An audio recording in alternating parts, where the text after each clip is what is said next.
The sky held the pale light of a dying day, its color drained to the hue of old parchment, when Caleb Mercer rode into the barren stretch between the foothills and the plains. The wind had the taste of cold iron, and in its breath, he saw it, a lone column of black smoke curling upward ahead, swaying against the horizon like some dark omen. He reined in his horse, the animal's breath steaming in the chill, and stared. The closer he rode, the more the smell reached him, burnt canvas, scorched wood, and the acrid sting of something far worse. The wagon lay ahead, burned almost to its bones, the canvas frame sagging in on itself, its charred edges whispering in the wind. Ash lay scattered across the ground, stirred by the faint movements of the air. At first, there was no sound but the creak of his saddle leather and the muffled crunch of hooves. Then he heard it, a thin, shivering wail, fragile and defiant against the emptiness. He swung down from the saddle, his boots sinking into the scorched earth. The air still held the sharp bite of smoke, thick enough to taste. There, beside the wreck, lay an infant wrapped in a soot-stained quilt, her tiny body trembling with the effort of crying. Caleb crouched, hands rough and slow, lifting her into his arms. She was lighter than he expected, her skin warm but damp, smelling faintly of milk and ash. A few yards away, he saw her mother. She lay on her side, hair tangled and loose across her face, her skirt hem stiffened by soot and blood. The stillness around her was final. Caleb's jaw tightened. He didn't linger. Lifting his gaze to the horizon, he saw movement, a handful of riders cresting a ridge in the distance, their shapes black against the last thin streaks of sunset. The way they rode, low in the saddle, silhouettes unbroken by hesitation, told him they weren't out for a casual evening ride. He shifted the child in his arms, her cries subsiding into hiccuped breaths, and made his choice.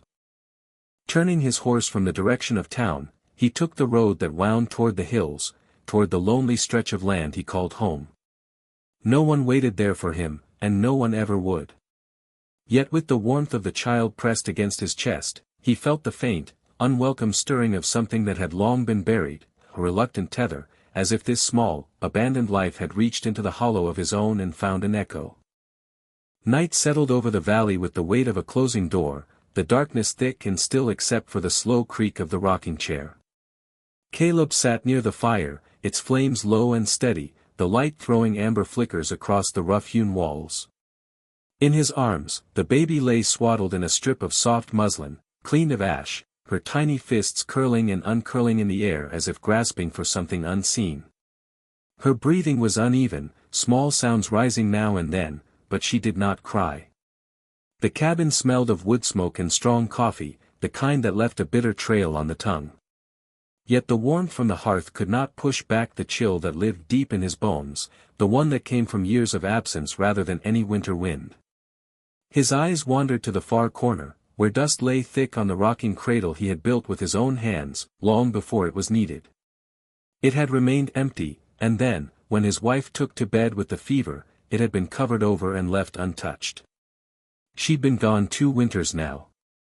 Her grave was simple, marked only by a wooden cross, a single braid of her hair wrapped around its base to keep her with him in some small way.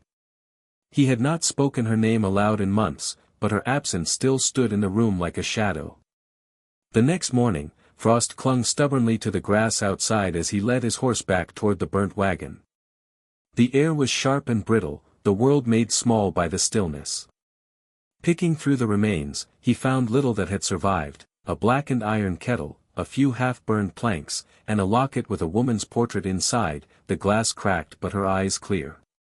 Beneath a scorched blanket, he uncovered a strip of beadwork, the colors dulled by smoke but still arranged in a pattern he recognized, Lakota. He held it for a long moment, thumb pressing into the worn edge, wondering if it was a clue or a warning. The riders he'd seen the evening before rose in his mind, their silhouettes sharp against the sunset. Were they the child's kin, searching for her? Or men who would claim her for reasons that had nothing to do with blood? He imagined handing her over and never knowing if she was safe, and the thought sat heavy in his chest. As he mounted to ride home, a memory struck unbidden, his own kin, standing in the cold the night after his wife's burial, telling him there was nothing left for him in their house, that a man who had lost everything would only bring misfortune to those who kept him. That night he had walked away with nothing, the loneliness cutting clean as a blade. He had never forgiven them, nor had he forgiven himself for surviving when she hadn't. Now, with the child's fragile breaths filling the silence behind him, he felt that same hollow ache.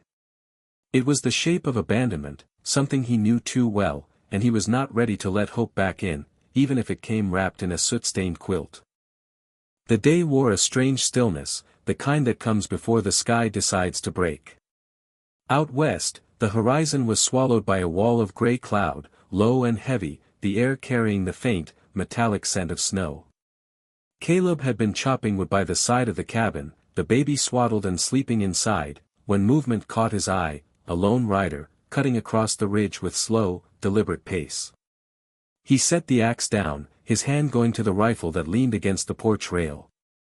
The figure drew closer, the buckskin coat she wore weather-worn and dust-stained, its fringes swinging in the wind. A long braid of black hair fell down her back, bound tight with leather at the end. She stopped her horse a few yards from him, her gaze steady and unflinching, and spoke in a voice low enough to be carried by the wind without breaking. Her name was Wiyan, and she had come looking for her sister's child. The grief in her eyes was the quiet kind, no trembling voice, no weeping, just the weight of knowing lost too well. Caleb's grip on the rifle eased, though not entirely. He asked how she knew there was a child. She told him about the wagon her sister had traveled in, about the beadwork she had sewn by hand and tied to the blanket for luck.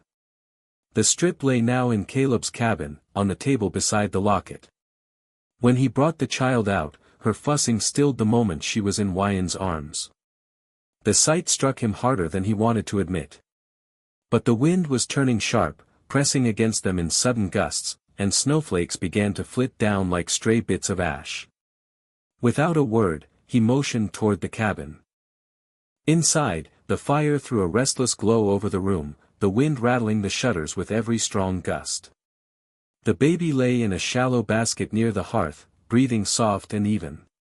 Caleb sat at the table, a broken rifle stock in his hands, the knife glinting as he carved a new fit for the iron. Wiyan took the child's quilt, worn thin in places, and began sewing small, careful stitches with thread she had brought in a leather pouch.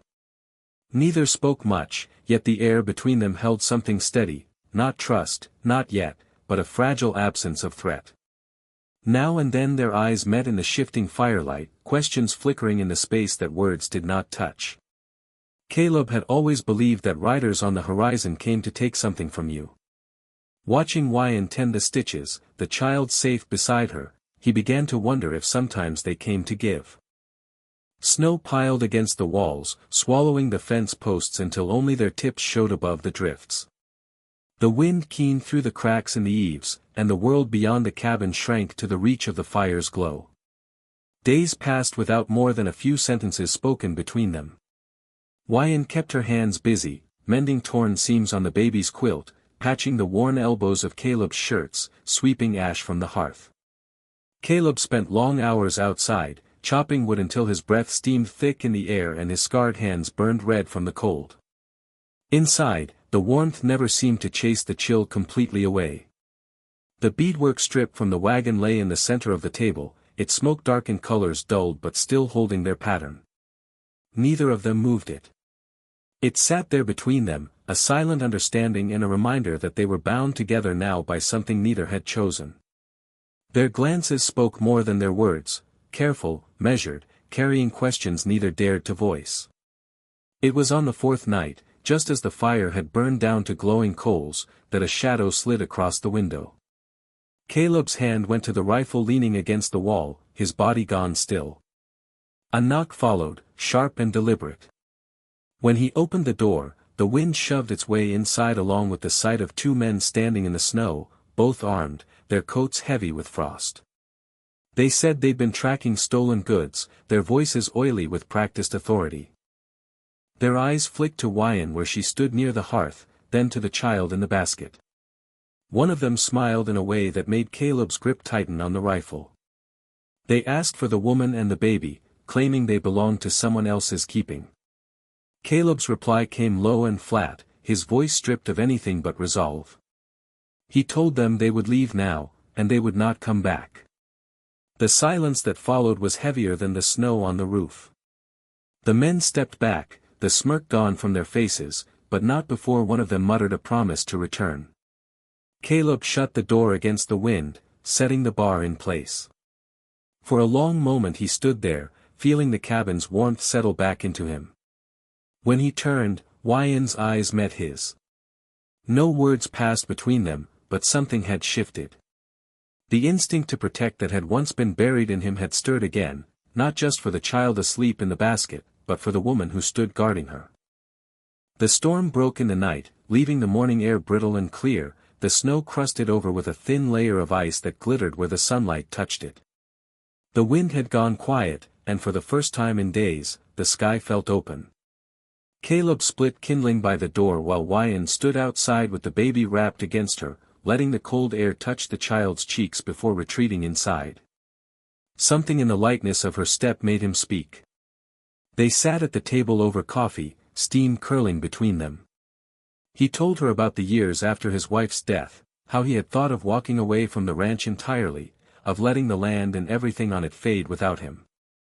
Wiyan listened without interruption, her eyes steady on his. When she spoke, her voice was low, each word shaped with care. Her sister had died in a raid, she said, her body never found, and the baby was the last living piece of her. She would not let her fall into the wrong hands, no matter the cost. The air between them felt less guarded after that, though neither said anything about it. That afternoon, just as the sun began to lower, shadows moved again on the ridge. The settlers returned, this time on foot, each carrying more than a rifle. One man held a torch, the flames snapping in the cold air. Caleb met them at the door, Wiyan behind him with the rifle he'd placed in her hands. They didn't waste words.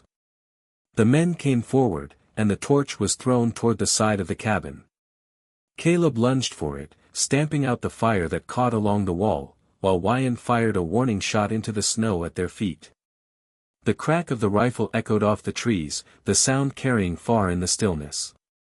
The men cursed, retreating into the white, their shapes shrinking until the snow swallowed them. The fight had been quick, but the smell lingered, burnt wood, char, and the wet ash Caleb scraped away from the cabin's siding. Inside, they shed their coats, their clothes streaked with soot. The baby slept in her basket, the soft rise and fall of her chest a steady anchor in the quiet. Caleb sank into the chair by the hearth, Wiyan sitting across from him, their knees nearly touching. For a while, neither spoke. The fire burned low, shadows moving across the floorboards. Then Caleb looked at her, and in the set of her shoulders, in the way her hands rested open in her lap, he saw something that mirrored his own reflection, a soul that had stood too long at the edge and had chosen, somehow, to step back. It was not trust in full, not yet, but something close. The cabin felt different with it there, as though its walls had been built a little stronger. The snow began to give way under the sun, pulling back from the grass in long, uneven patches, the streams swollen with meltwater. Caleb saddled the horse at first light, the leather stiff from the cold but warming under his hands. Wiyan stood ready with the child wrapped against her, a small pack slung over her shoulder. They didn't speak much as they left the cabin behind, the sound of hooves muffled in the thawing drifts. The air smelled faintly of damp earth, a promise that winter's hold was loosening. They climbed the ridge slowly, the same ridge where Caleb had first seen the black column of smoke twisting into the sky. Now it was only a strip of land touched by wind, the charred remains of the wagon buried under snow and time.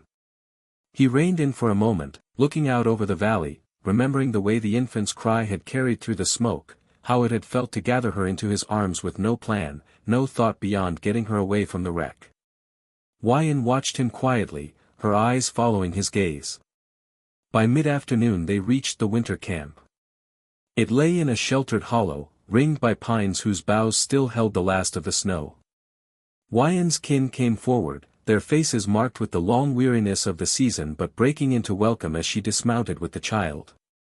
There were murmured words Caleb couldn't catch, the baby passed gently into waiting arms. A woman pressed a bowl of stew into his hands, another laid a fur across his shoulders against the lingering chill. He felt then that this was the moment to go.